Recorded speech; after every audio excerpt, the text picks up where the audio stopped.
In our last video, we began talking about the minhag, the customs, the ancient rituals of Bevis Marks Synagogue. One of the minhagim, or shall we say categories of customs, that is perhaps the most recognizable feature of Bevis Marks Synagogue, I didn't address. And that, of course, is the topic of the music. It is characteristic that we are so widely known for, the beautiful melodies, the soaring sounds of this ancient kihila, accompanied by our choir, that majestic quality of the prayers at any Spanish and Portuguese synagogue, and certainly here at Bevis Marks Synagogue in London. And so it really is almost a category unto itself. It's an entire subject that was worthy of its own video, separate from what I already discussed. There's so much to talk about the minhag, it's going to take several videos to really dive into it in all its breadth and complexity. And even with that, we'll only be scratching the surface. And so when we talk about the melodies, the beautiful sounds of Spanish and Portuguese tefillah, we're really talking about several different kinds of music that one can find here. There's the element which is perhaps seemingly the most mundane, the chant that you find accompanying various parts of the tefillah. So as part of Zemirot, Hodu lamonai ki tov ki liolam chasto. Or the melodies we might say for some of the psalms that we say, Shir ma'alot mimamakim keraticha amonai. Those are the chants, and in some ways those are perhaps the most ancient of all the melodies. They're not melodies that have been embellished or added, shall we say, highs and lows to it. It's a bit more of a chant, and actually makes up some of the most beautiful and sublime moments of a Spanish and Portuguese service. It's one of the reasons that Zemirot is really one of my favorite parts of time in the synagogue, when it's relatively quiet and there's that chant, and one really can get into a meditative state at the beginning of the tefillah. But of course, we also have the elements that we're so widely known for, the beautiful choral pieces. So one that I love so much that was originated here in London at Bevis Marks by our Chazan in the 19th century, David Aaron de Sola, his beautiful Adon Olam.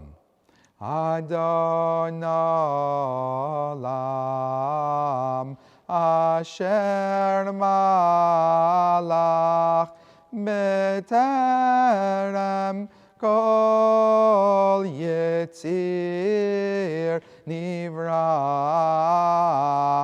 And so you have those melodies that clearly are not deeply historic, right? They don't originate back in Spain. However, they are melodies that have a characteristic quality of a Spanish and Portuguese service. There's something about them which is relaxed, something about them which is not rushed, a very different quality to the music, different than what might find in contemporary synagogues today, where you have the infusion of melodies of Shlomo Carlebach and other more, shall we say, hip-hop styles of Jewish music, where the tefillah has a bit more of a kind of jumpiness to it, or a rushing kind of high that one would get. And when one comes into a Spanish and Portuguese synagogue, there's a very different quality to the service. There's a sense of it being subdued, relaxed, where almost the service is carrying you along in this beautiful lullaby type of melody.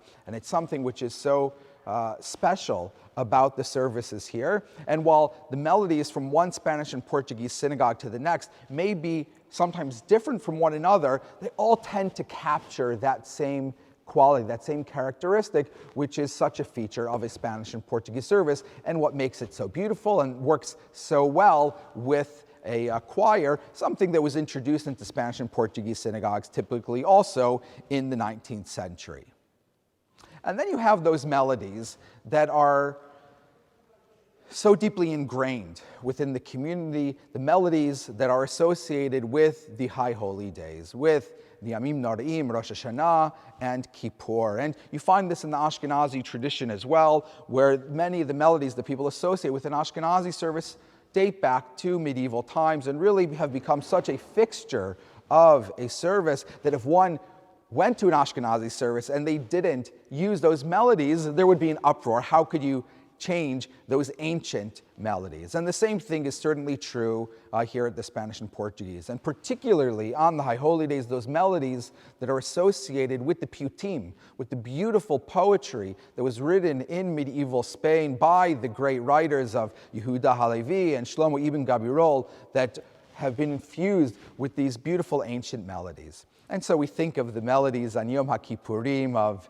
El Nor Alila, El Nor Alila, Hamtzi Lanu Mechila, B'Shat HaNeila. Melodies that really capture the moment, that bring tears to our eyes and really set the moment, the stage of this intensity, this prayer for teshuvah, for repentance, and for blessing in the year ahead.